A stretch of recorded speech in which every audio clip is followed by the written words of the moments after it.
இன்றைக்கி மத்தியானம் என்ன சாப்பிட போகிறோன்னு பார்க்கலாமா? இன்றைக்கி மத்தியானம் சிக்கன் பிரியாணி.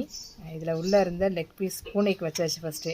அது பூனைக்கு லெக் பீஸ் ரொம்ப பிடிக்கும். எங்களுக்கு பொதுவாக பிரியாணி மட்டும்தான் சாப்பிடுவோம். நம்ம வீடியோ தொடர்ச்சியாக பார்க்கவும் தெரியும். அதனால் பூனைக்கு எப்பவுமே கறி உள்ளே இருக்கிற கறி எல்லாத்தையும் பூனைக்கு வச்சுருவோம். அதனால் இப்போ எதுக்காக இன்றைக்கி வீட்டில் செய்யலை அப்படின்னா, இன்றைக்கி அந்த ஓட்டுக்காக உள்ள அந்த ஃபார்ம் கொடுத்துருந்தாங்களா, ஃபில் பண்ணி முகாம் நடக்கிற இடத்துல கொடுக்கணுன்றதுக்காக கொடுத்துருந்தாங்க. அந்த இதை இன்றைக்கி முகாமுக்கு போக வேண்டியிருந்தனால சரி எவ்வளோ நேரம் ஆகுமோ தெரியல, கூட்டமாக இருக்கும், லைனில் இருக்கும். அப்படின்னா இருந்தால் வீட்டில் செஞ்சுட்டு போனாலும் நேரம் ஆகும், அங்கே கூட்டத்தில் நிற்க வேண்டியிருக்கும். அப்புறம் நம்ம செய்கிறதுனாலும் கஷ்டம்னுக்காக தான் இன்றைக்கி வீட்டில் எதுவும் சிக்கன் எடுத்து செய்யலை. அதனால் இன்றைக்கி ஹோட்டலே வாங்கியாச்சு, போயிட்டுலாம் வந்தாச்சு. இப்போது ஹோட்டலில் பிரியாணிக்கு உள்ள வச்ச லெக் பீஸ் இருந்துச்சா, அதுக்கப்புறம் தயிர் பச்சடி.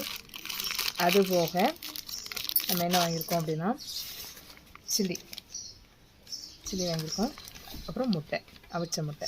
இதுதான் இன்றைக்கி மத்தியானம் நாங்கள் சாப்பிட போகிறோம். நீங்களும் எல்லோரும் சாப்பிட்ருப்பீங்க நினைக்கிறேன். சாப்பிடலை அப்படின்னா போய் சாப்பிடுங்க. இன்னும் நம்ம சேனலை சப்ஸ்கிரைப் பண்ணாமல் பார்க்கிங்கன்னா சப்ஸ்கிரைப் பண்ணுங்கள். உங்களுக்கும் சிக்கன் பிரியாணி பிடிக்கும் அப்படின்னா லைக் பண்ணுங்கள்.